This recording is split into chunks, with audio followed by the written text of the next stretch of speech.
Hey, John here. In this video we're gonna do two things. I'm gonna show you the Paul Demiola lick, and what I mean by that I'm gonna show you later on in the video. But I'm also gonna give you a practice routine that you can try to use for this lick to improve it and get it up to speed if you haven't tried it before. But you can also apply it to pretty much anything else when it comes to alternate picking. So it's a very effective practice technique. So let's get right to it. Alright, so you probably heard of the Paul Gilbert lick, and it's basically this thing.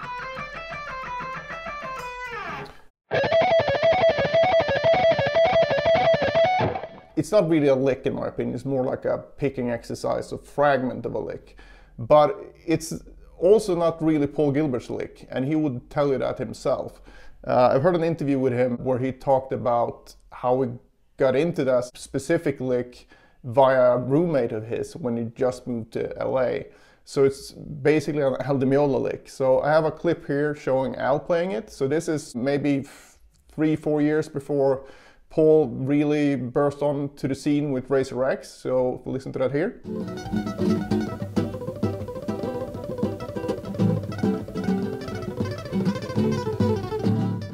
But even before Paul's first instructional video, we could find this lick in the Starlicks video of Michelangelo Batio. He was just going by Michelangelo at that point, but you can check this clip out here.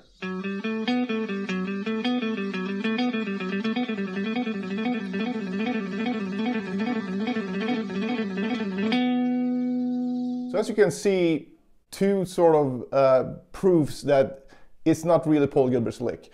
But Paul has never claimed this, but it's kind of became his lick because he played it so much. And that's another fun thing that I heard in an interview with him, where basically his first year at MI, he would just, or GIT, he would basically, you know, wherever Paul was, people would hear this somewhere. You know, it would just be playing that lick all over the school, basically, annoying people. His words, not mine.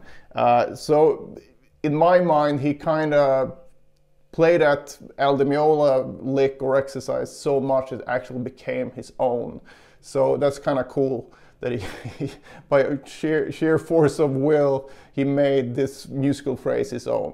And this lick pops up in different contexts pretty much everywhere. And I have another clip here from Vinnie Moore from his second instructional video. And I think this is actually after Paul's first video. So it doesn't really count in that way. And from a more recent, even though it's not that recent, it's from 92 or 91, it's the solo from Cobras from Hell by Pantera. So you have a clip here from a live thing somewhere with Dimebag playing that lick, but in a slightly different way. I'm going to show you that variation as well. Alright, so the entire point of this video is just to show you a way to practice this lick that might not be too obvious, but it's a really good way to work on pretty much anything picking related, because you can find the most efficient path for your right hand.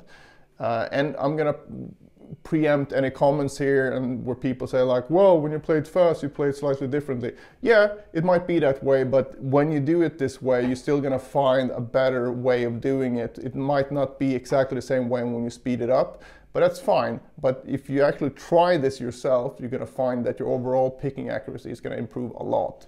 Yeah, well, you know, that's just like your opinion, man. So with that said, what am I talking about here? So first off, the lick itself, if you're not familiar with it, let's just try it here in E minors. We start on 12th fret of the B string, so we have 12, 13, 15, and then we have the E note here on the 12th fret of the E string. So that's the lick, and basically you just repeat that.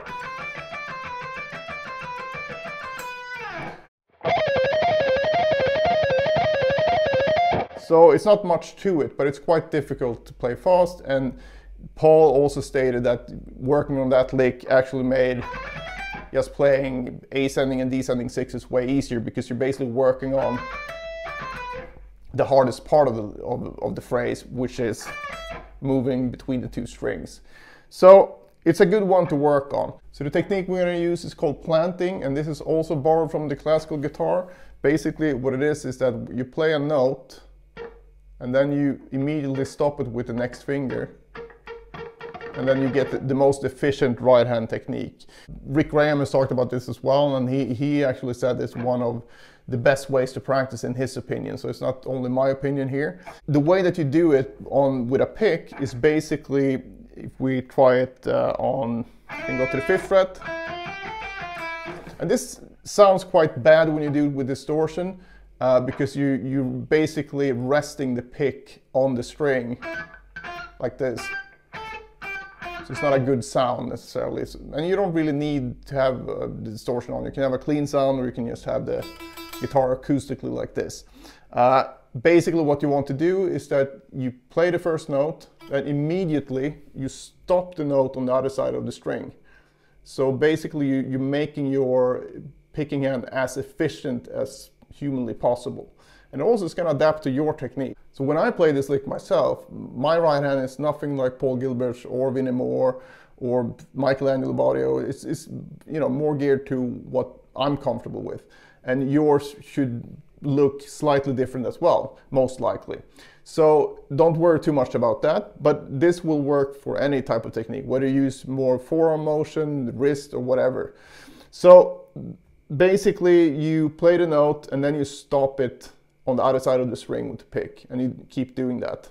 And you just want to make sure when you do the string change that you do it as quickly. So when I do the string change, I actually stop the note with the pinky so I can get a uniform sound, but it's still as quick as going to the next when I just do it on one string. So if you look at this.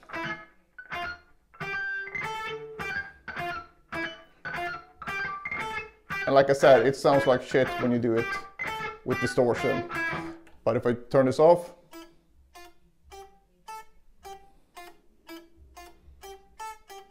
so the idea is doing this, you get a more efficient picking technique. But when I play this faster, I'm still not going to use exactly the same motion necessarily, but my picking definitely feels tighter, and I don't get this especially at the string crossing, where it's kind of easy to hit the string sometimes where you don't want to, and you can hear that in Paul Gilbert's playing even. So, but that's something you can learn to avoid by using this planting technique. So this is something that's very, very useful when you practice any type of picking.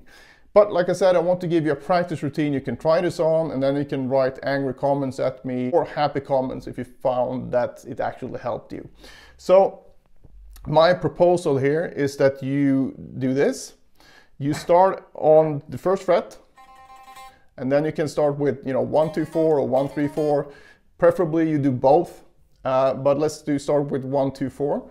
And then you want to use this planting technique once like that, but we're not done here. We're also going to use another practice technique that's very, very important in my opinion. And that's what I call the looping technique. And basically, whenever you have a loop, so this is a loop where I can start on any of these 6 notes, and I get 6 variations. And you might say, well, it's only 4 notes. Yes, there's 4 individual notes, but you repeat the 3rd and the 2nd note. It's going to be repeated, because if you look at it like this, 1, 2, 3, 4, 5, 6. The 2nd note is also the 6th note, and the 3rd note is also the 4th note in the pattern. So it's not about the number of actual notes. So we have 6 variations now. So you can start from the 1st note and go 1, 2, 3, 4, 5, 6, 1. Start from the 2nd note and go 2, 3, 4, 5, 6, 1, 2. Start from the 3rd. 3, 4, 5, 6, 1, 2, 3. Start from 4, 4, 5, 6, 1, 2, 3, 4. And then from 5, 5, 6, 1, 2, 3, 4, 5. And finally you can start from the 6th note, where you have 6, 1, 2, 3, 4, 5, 6. So hopefully that's clear. And when you play this lick specifically, if you want to work on this outside picking thing, which means, if you're not familiar, it means that this is the B string, this is the E string. Outside picking would be when you go with a downstroke here and an upstroke here, so you basically go outside the strings. Inside picking would be the opposite, which we're gonna look at in this sort of bonus lick. That's a dime bag thing, but we'll get to that. So basically what you want to do, you want to play this planted version once for each of the 6 variations.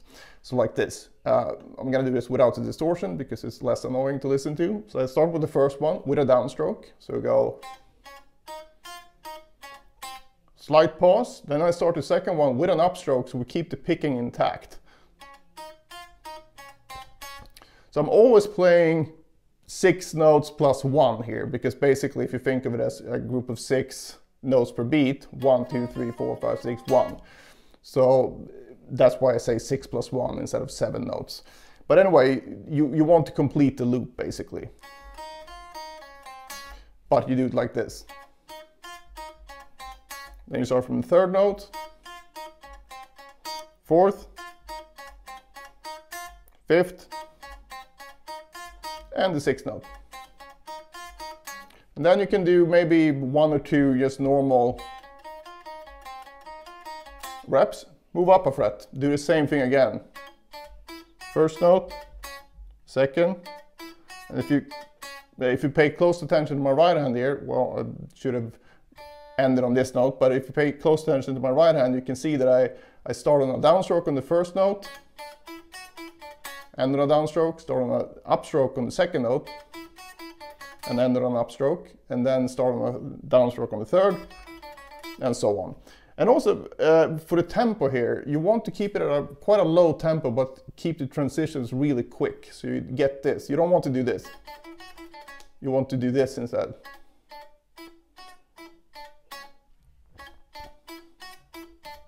Because when you do this as well, you sort of simulate playing this at a faster tempo, because when you do this, my pick is still moving very quickly here.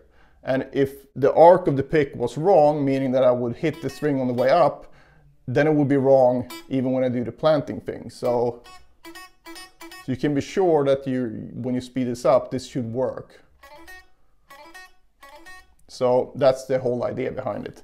So again, I don't want to overstate this, but you just do that on each fret, all the way up and then all the way back. So basically you're gonna do 6 reps of the planting technique, and then you're gonna do 1 or 2 normal reps.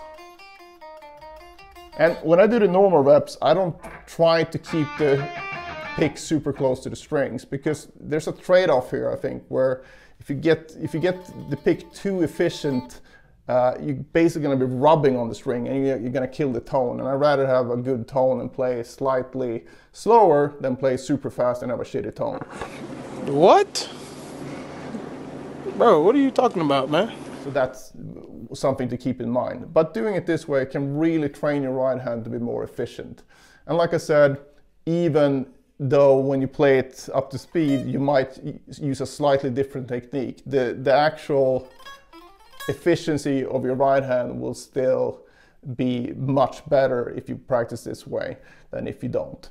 So don't take my word for it. Anything I say here is what has worked for me personally and also for my students. So if you don't agree with it, that's fine. But before you don't agree, give it a try, especially if you've had trouble with this stuff before. And if you want an even more complete workout, you can actually take this and take it through a scale or like a key. So if you do it in like A minor, so you would get different fingerings.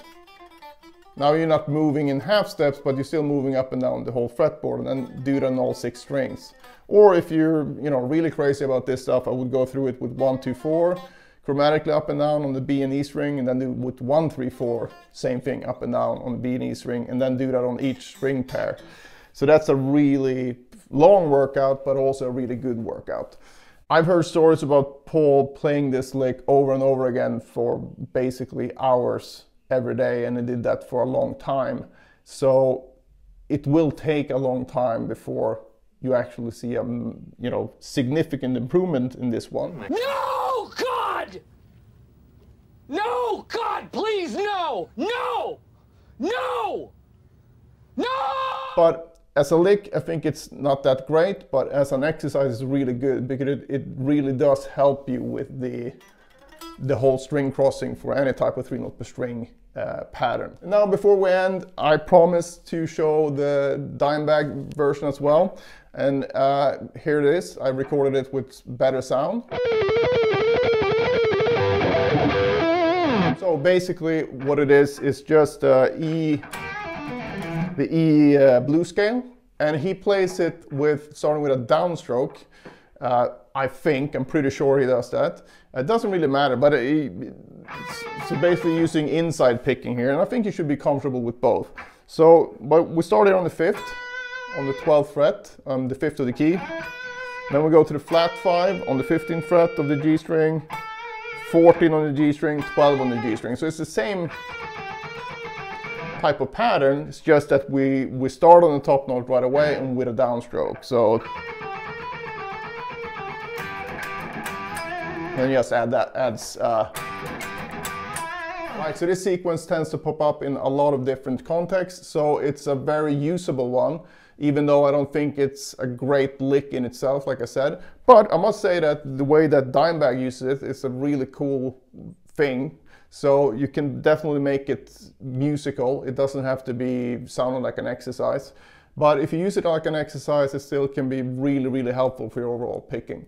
So give this routine a try, and definitely let me know in the comments if you felt that it helped you. Even if you felt that it didn't help you, let me know. But I've done this for a long time, and this has really helped my picking, and it's also helped a ton of my students. So I think it can help you too.